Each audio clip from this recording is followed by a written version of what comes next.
One time, my son and I were at a sweat lodge with the Cheyenne and Arapaho people of Oklahoma, and the sweat lodge was located on the Sundance grounds, which is also where the Cheyenne tribe, Southern Cheyenne tribe's buffalo herds are kept.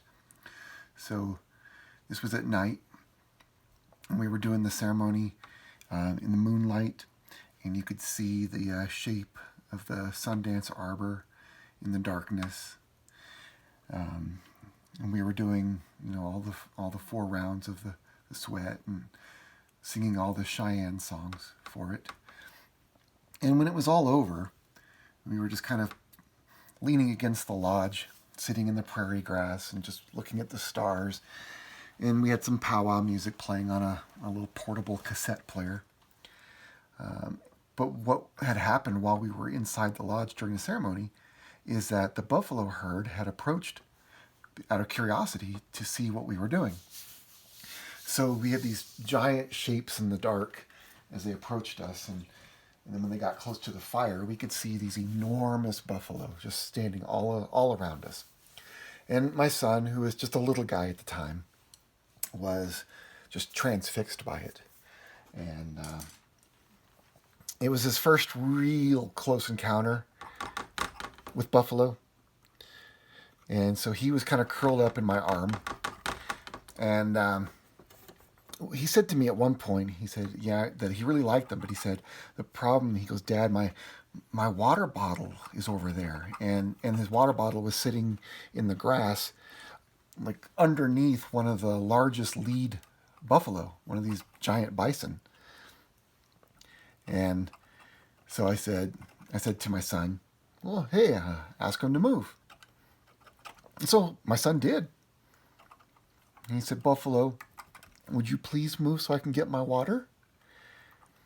And I'm not claiming any supernatural thing about this. I just thought it was an amazing moment that this buffalo lowered its head, like almost in acknowledgement to my son, and slowly stepped back several steps away from the water bottle. And my son really quickly scrambled towards his thermos, his water, grabbed it, and then came back and snuggled back into the corner of my arm as we were sitting together by the lodge. And that buffalo slowly walked forward, returning to where he had been at first, and stood over the spot where the bottle had been. He walked right back and took the same spot again as soon as my son had gotten it. And that was one of the most remarkable moments that I remember from doing any of those sweats. And it was just that incredible interaction between a little boy and this giant hulking buffalo out there at the Cheyenne Sundance and Sweat Lodge grounds. We sing ceremonial songs inside the lodge, but outside we were playing just some social songs like powwow music. I still listen to a lot of powwow music, like when I'm painting. I practice my singing, and I try to make sure I don't forget the songs that I've learned over the years. And I still do remember a lot of them. I know a lot of Cheyenne songs and some Sioux songs, and of course I know some Anishinaabe, some Ojibwe songs. And I don't sing them very often in front of a lot of people. I don't think I'm the best singer, but I am proud that I know them, and I've remembered so many of them. And I try to take care of those songs, and I try to take care of all the things that people have taught me, all those ways. And so does my son, even though he's now 21 years old, and his life's a lot different than it was then. He still remembers those ways. He still values them. That's a good lesson. That's a lesson not just about those ceremonies, but how we treat people too. That ceremony had given him something good in his life. It had given him support and a connection with elders and ceremonial people and native ways. And even though his life has changed and he's moved on in a lot of ways, my son remembers what that added to him at the time, like what it gave him to have those experiences. And so he still values it. He would still like to experience them again. And it's just kind of like how we are with people. Our lives change and our circumstances change, but there have been people that have been brought into our lives who have given us a lot of good. And even as we might journey on, we remember them. We remember what they've given us. And we value that. We take care of those memories. It's not the same as leaving anyone behind. As we move on and as we change, we're carrying with us all of the attributes that we enjoy, that we received from those connections with others. And they become part of us.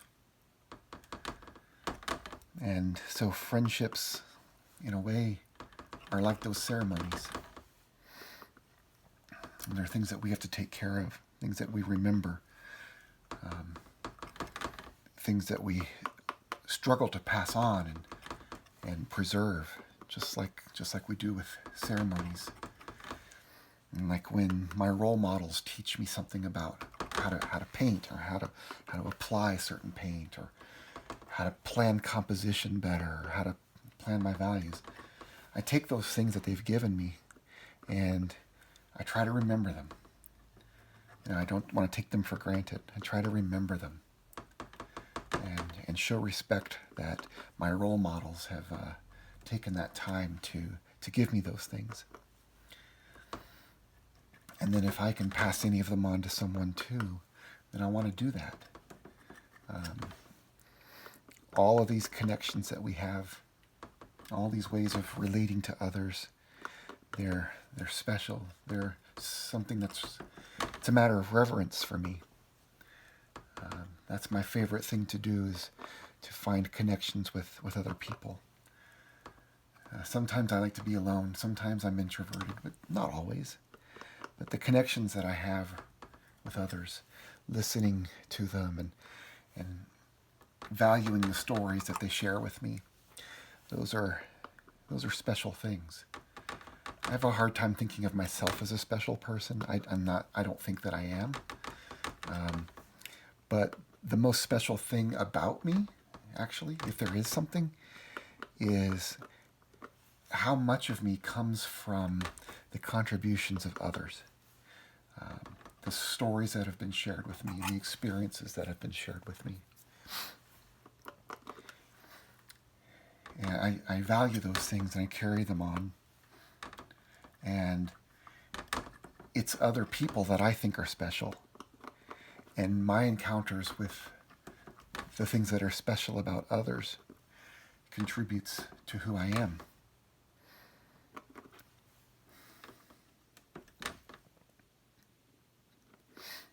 And that's why I've said to a lot of my friends and my loved ones that I don't let just everybody into my heart, but once I do, you're there to stay. I don't give up. We change. Our journeys make progress, and they alter us, and they alter our experiences with other people. But I don't think I've ever lost my sense of value for someone that I've had in my life. Just like even though it's been 10 years since I was in a sweat with the Cheyenne and Arapaho people, I still value that. I still value what they've given me.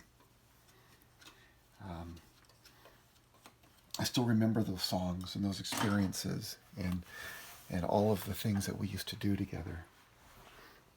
And those are memories that I want to take care of. They have meaning, and people trusted me to take care of them when they invited me in.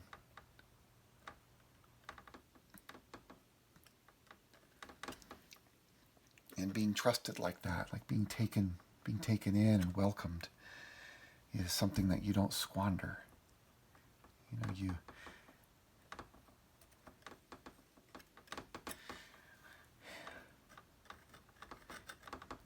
Even though I might have lost touch with a lot of those Cheyenne people because I don't live there anymore, they can know that everything that they shared is still being regarded as part of my life.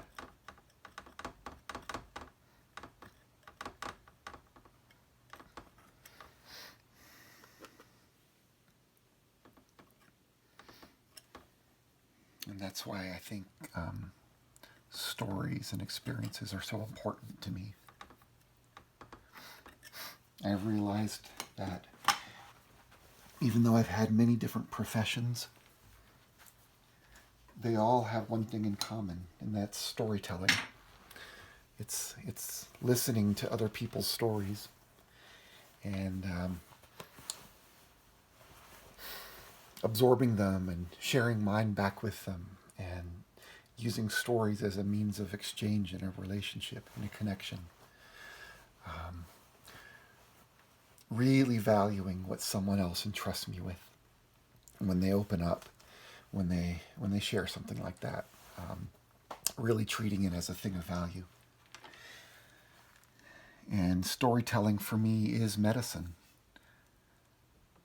I believe that with things like turmoil and trauma, that we can't heal alone.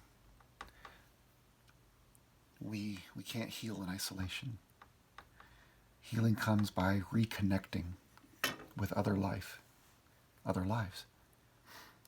And so going back into relationship with others and into connection with others is essential for our health.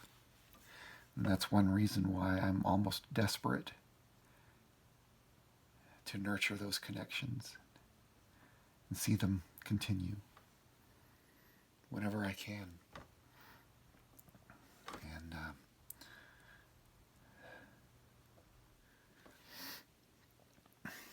that's why I think that friendship and love and trust are medicines.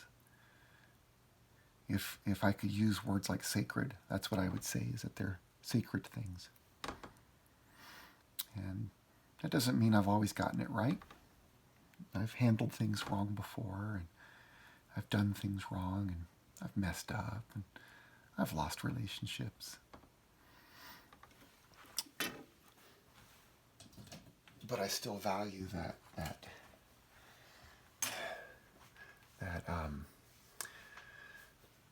that medicine, that worth that comes from connecting with others.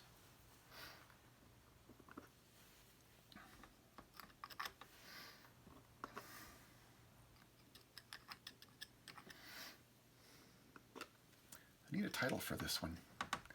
I'm not sure exactly what to call this. I've enjoyed painting just the form against the light in the background. So instead of the light illuminating my subject, it's the opposite. My subject is darkened in front of the light. And just small hints of form on the face just to show shape. I'm not putting in detail. It's just light and dark forms on the face, on the horse, and just showing light edges against dark backgrounds. And then showing a lot of lost edges on these trees. And they brighten as we get in here. It could be to suggest the sun is coming through the trees, so it's not a perfect, crisp silhouette. Those edges are illuminated away from being precise and distinct or dark.